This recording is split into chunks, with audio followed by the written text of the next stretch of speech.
पित्रे ब्रह्मोपदेष्ट्रे मे गुरवे दैवताय च प्राप्याय प्रापकायास्तु नमः श्रीनिधये नमः। नमो वेंकटेशाय।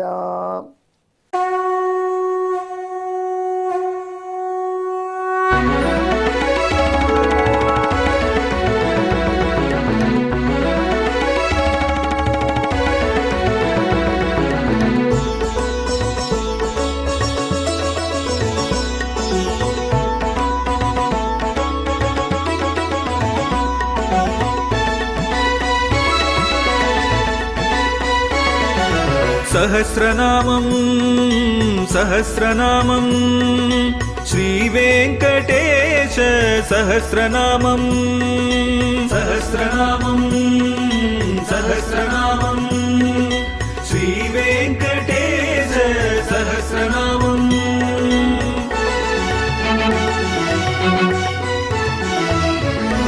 உலகில் கலிவினை தோஷம் அகற்றும் நாமம் சஹஸ்ரநாமம்.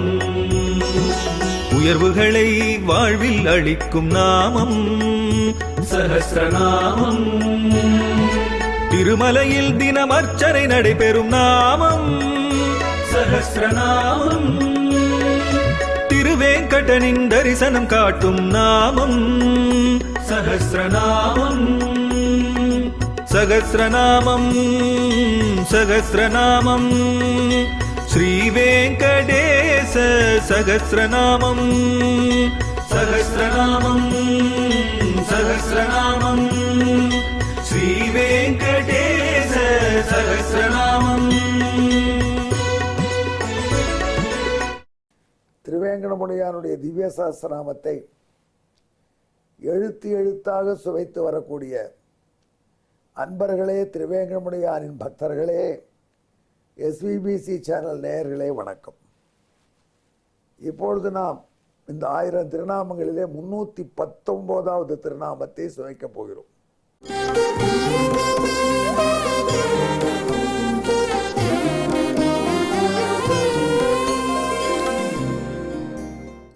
இது கொஞ்சம் நீண்ட திருநாமம். பாதோ லீலா விசாரதகா. நாரத பகவான் நிறைய நல்லது செஞ்சிருக்கார். இப்போ வசிஷ்டருக்கு இந்த சஹஸ்ரநாமம் சொல்லித்தரார். அதற்கு முன்னாடி இந்த வரலாற்றில் இந்த கதையை சொல்லும் பொழுது கோபிகளுடைய வஸ்திரத்தை அபகரித்ததை சொன்னார். அதன் பிறகு கோபிகளுடைய ஜலக்கிரீடை செய்தான் கண்ணபிரானாக திருவேங்கடமுடையான். அந்த வரலாற்றை வைத்து ஒரு பெயர் வைக்க பார்க்கிறார். அப்பொழுது அவருக்கு இன்னொரு நிகழ்ச்சி ஞாபகம் வந்துடுது. சம்பகாரண்யம் என்பது தமிழகத்திலே ஒரு பகுதி. தற்காலிக திருவாரூர் மாவட்டத்தின் பகுதி அது. அங்கே கோப்பலையர் கோபிலர் என்று 2 முனிவர்கள் இருந்து நீண்ட நாள் தவம் செய்தார். அப்படி தவம் செய்தவருடைய அவா கண்ணபிரானை நேரே பார்க்க வேண்டும் என்று, அதனால் தவத்தை நிறுத்தி கண்ணபிரானை பார்க்க போலாம் என்று கிளம்பினார்கள். துவாரகையை நோக்கி மன்னார்குடி என்று சொல்லக்கூடிய செம்பகாரண்ய பகுதியிலிருந்து அந்த 2 முனிவர்கள், வயசு ரொம்ப அதில் கிழவர்கள். அப்பொழுது நாரத பகவான் எதிர்ச்சியாக அந்த பக்கம் வந்தான். 2 முனிவர்களை குசல விசாரிச்சா, எங்கே யாத்திரை கிளம்பிட்டீங்க அப்படின்னு கேட்டான். நாரத பகவான் தாங்கள் துவாரகை சென்று கிருஷ்ணனுடைய லீலைகளை பார்க்க போவதாக சொன்னார். நாரதர் சிரிச்சார். கண்ணபிரான் அவதாரத்தை முடித்து விட்டு போயிட்டானே, ரொம்ப அவசரப்பட்டீங்களே, நீங்கள் இவ்வளோ லேட்டாக போறீங்களே, அவ்வளோதானா, எங்களுக்கு அந்த லீலைகளை பார்க்கும் பாக்கியம் கிடையாதா? இங்கே இருந்து தபம் செய்யுங்கள். நான் உங்களுக்கு கண்ணபிரானுடைய 12 எழுத்து திருநாமம் வாசுதேவ துவாதசாட்சரியை உபதேசம் பண்ணுகிறேன். அதை ஜெபித்து வாருங்கள். கண்ணன் உங்களுக்கு தன்னுடைய லீலை இங்கேயே காட்டுவான். அப்படியே செய்தார்கள்.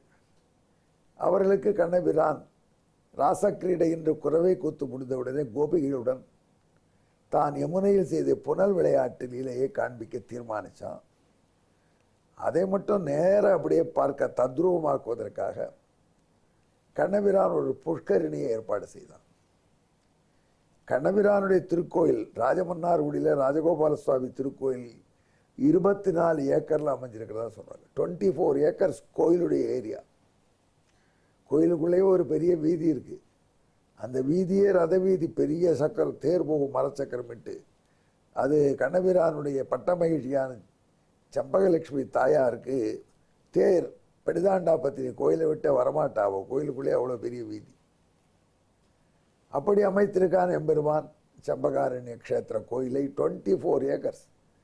பாஞ்சராத்திர ஆகவப்படி ஒரு கோயில் எப்படி அமைய வேண்டும், என்னென்ன இருக்க வேண்டும், அதெல்லாம் தெரிய வேண்டும்னா ஃபுல்லாக செம்பகாரண்ய க்ஷேத்திரத்தில் ராஜமன்னாரோட தான் பார்க்கலாம். அப்பேற்பட்ட அந்த க்ஷேத்திரத்துக்கு பகவான் ஒரு புஷ்கரணி, பல புஷ்கரணிகள் இருக்குது. மெயின் புஷ்கரணியாக ஒன்றை ஏற்படுத்தினான். அதுதான் ஹரித்ரா நதி. அது நதி அல்ல, புஷ்கரணி. பெரிய புஷ்கரணி, 24 ஏக்கர். கோயில் எவ்வளவோ அவ்வளவு. அந்த புஷ்கரணியில் மைய மண்டபத்திலே வேணுகான விசாலனாக பகவான் காட்சி தருகிறான்.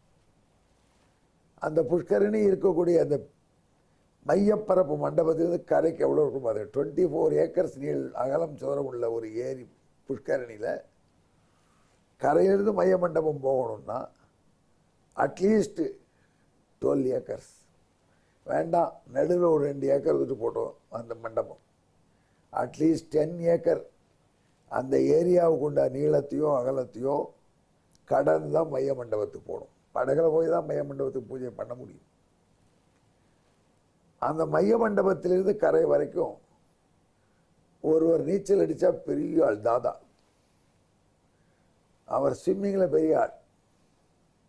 அதெல்லாம் அந்த மாதிரி வல்லவர்கள் நிறைய இருந்தாங்க. அத்தை புருஷன் இருந்தார் கணவர்.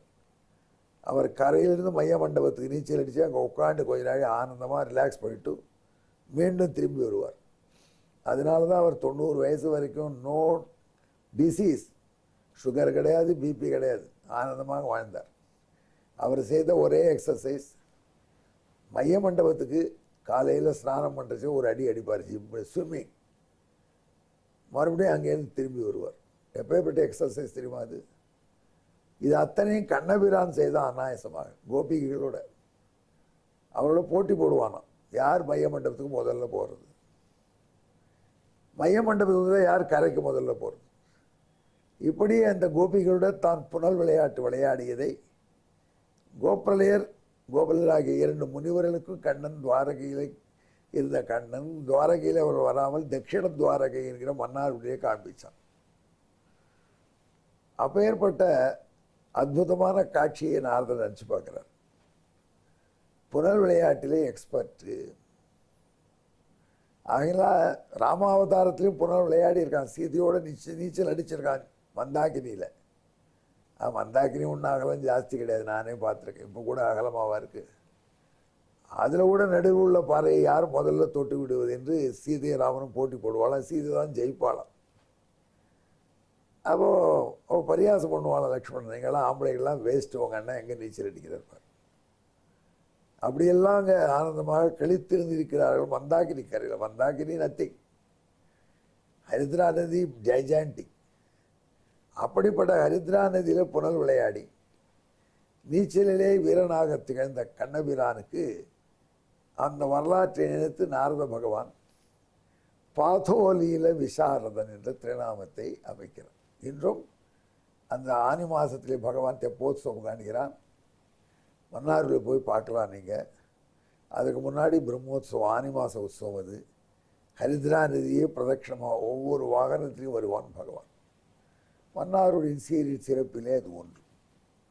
அண்மை காலத்தில் மன்னாரில் 12 கருட சேவை கூட வச்சுட்டாங்க. அப்பேற்பட்ட அற்புதமான க்ஷேத்திரம். அதை நினைவில் வைத்துத்தான் புனல் விளையாட்டிலே வல்லவன், புனிதன், கிருஷ்ணன் என்று நாரதர் இந்த பெயரை சூட்டுகிறார். இதை விளக்கக்கூடிய ஸ்லோகத்தை சொல்கிறேன், கேளுங்கள்.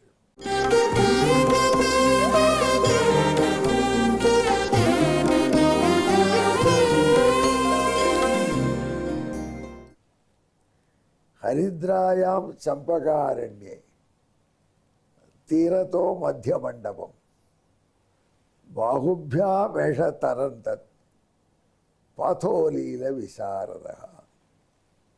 பாதோலீலா விசாரதா. இதை தமிழில் உங்களுக்கு சொல்கிறேன், கேளுங்கள். உலகிலேயே பெரிய கோயில் குளமாம். ஆமாம், இப்போ இருக்கிற ஸ்டாட்டிஸ்டிக்ஸ் படி ஒரு டெம்பிளுக்கு உண்ட பொய்கையிலேயே பெரிய பொய்கை, பெரிய புஷ்கரணி ஹரித்ரா புஷ்கரணி. நம்ம நாட்டில் அது மாட்டின்னு நிறுத்தும். வேலை நாட்டவர்கள் கையிலே ஹரித்ரா புஷ்கரணி போல ஒரு குளம் இருந்திருந்தால் அதை அற்புதமான பிக்னிக் ஸ்பாட்டாக மாற்றியிருப்பார். நாம் அதுக்கு அங்கே லைட்டு போடாமல் இருட்டாக்கி, இன்னும் சில கஷ்டங்கள் அண்மையில் சொல்லக்கூட முடியாது. நான் அண்மையில் ஒரு தடவை மன்னார்குடி போயிருந்தேன். நம்ம பிஏயும் கூட வந்திருந்தார். அப்போ பெருமாள் தெப்போத்சவ காலம், அது ஆனி மாதம். சரின்னு நம்ம மன்னார்குடியில் ஹரித்ரா நதியில் போய் சந்தியாவந்தனம் பண்ணுவோம். சாயங்காலம் சந்தியாவந்தனம் பண்ணி படியில் காலை வச்சேன். அவருக்கு லைட் இல்லைங்க. அவர் தன்னுடைய செல்ஃபோன் மீது லைட்டு போட்டார். யாரும் பயந்து போயிட்டார். சுவாமி கீழே போகாதீங்கன்னு விட்டார். ஏன்னா ஒரே பாட்டில்களாக உடைச்சி வச்சிருக்கு கண்ணாடி. அது என்ன கண்ணாடிகள் உடைச்சி வச்சிருக்குன்னா, நம்ம நாட்டுக்கே உள்ள தலைமகன்கள், குடிமகன்கள், அவர்கள் ஹரித்ரா நதி அழகாக இருக்கிறது என்று ஹரித்ரா நதி கரையில் தாங்கள் வாங்கி பருகிய பானங்கள், உற்சாக பானங்கள், அதில் இருக்கக்கூடிய பாட்டில்களை அங்கே போட்டு உடைத்து விட்டு சென்றீர்கள். அது ஒரு முறையாக. அந்த உற்சாக பானம் சாப்பிட்டோன்னா பாட்டில் ஓங்கி ஒரு உடைச்சா அதில் ஒரு சந்தோஷம். அந்த பாட்டில் உடைச்சிட்டு போயிருக்காங்க. அந்த கண்ணாடி சீல் கிடக்கிறது. அதில் இறங்கி வச்சா அப்புறம் கால் குத்திட்டுனா நாம் என்ன செய்யறது? அதனால் ஹரித்ரா நதியை மேலிருந்தே வணங்கி நான் சொம்பில் கொண்டு போகிற ஜலத்திலே சந்தியாவதனம் பண்ணிட்டு ராஜகோபாலனை வீதியில் சேவிச்சுட்டு வந்தேன். அன்பர்களே, அற்புதமான பொருட்கள். அதன் கரையிலே எப்படித்தான் பாட்டில் உடைக்க மனசு வந்தது. அதன் அழகும் அதன் பெருமையும் வற்றா நீரும் கண்ணபிரான் தன் கோயில் பரப்பளையிலே வைத்திருக்கிற அந்த சீர்மையும் பாருங்கள். அந்த உலகிலேயே பெரிய கோவில் குளமாம் ஹரித்ரா நதி. 24 ஏக்கர் பரப்பாம். அதன் மைய மண்டபம் வரை நீந்தி விளையாடும் கண்ணன். அது அவனுக்கு பெரிய விஷயமா? அவன் திருவடியை பிடிச்சவர்கள் பிறவி பெருங்கடலே நீந்துவார்களே. இதை போய் பெரிய ரெக்கார்டாக சொல்கிறேன்னா, கோபிகைகளோடு அப்படி தீந்துவான். அதான் ஒரு கோபிகைக்கு கஷ்டம் வராமல் நீந்தி செல்வான். அப்படி மைய மண்டபம் வரையில் நீந்தி விளையாடும் கண்ணன், புனல் விளையாட்டும் மன்னன். எனவே பாத்தோலீலா விசாரதன் ஆனானே. அன்பர்களே, சம்சார கடலில் நீந்துவதற்கு அவன் திருத்தாளை பற்றி இந்த திருநாமத்தை ஜெபித்தால் நாமும் வெற்றி பெறலாம். உலகிலே பெரிய கோவில் குளமாம் ஹரித்ரா நதி. 24 ஏக்கர் பரப்பாம். அதன் மைய மண்டபம் வரையில் நீந்தி விளையாடும் கண்ணன், புனல் விளையாட்டும் மன்னன், பாத்தோலீலா விசாரதன் ஆனானே. அத்தகைய மறுபடியும் பெருமாள் சொல்ல சொன்னார். தமிழ் இதை சொல்லிடணும், அதெல்லாம் சொன்னேன். அப்பேற்பட்ட எம்பெருமானை நமது திரிவேணியுடையானை தியானம் பண்ணி கொண்டு இந்த திருநாமத்தை ஜெபியுங்கள். நாம் பிறவி பெருங்கடல் நீந்தலாம் எளிதாக. பாதோலீலா விசாரதாய நமகா. நமோ வெங்கடேசாய. நன்றி, வணக்கம்.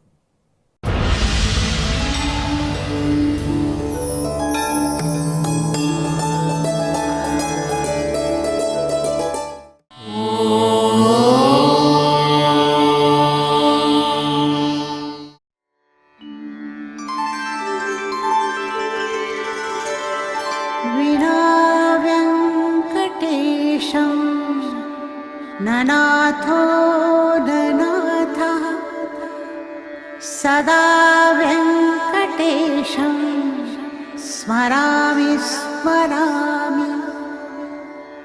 हरे वेङ्कटेश प्रसीद प्रसीद.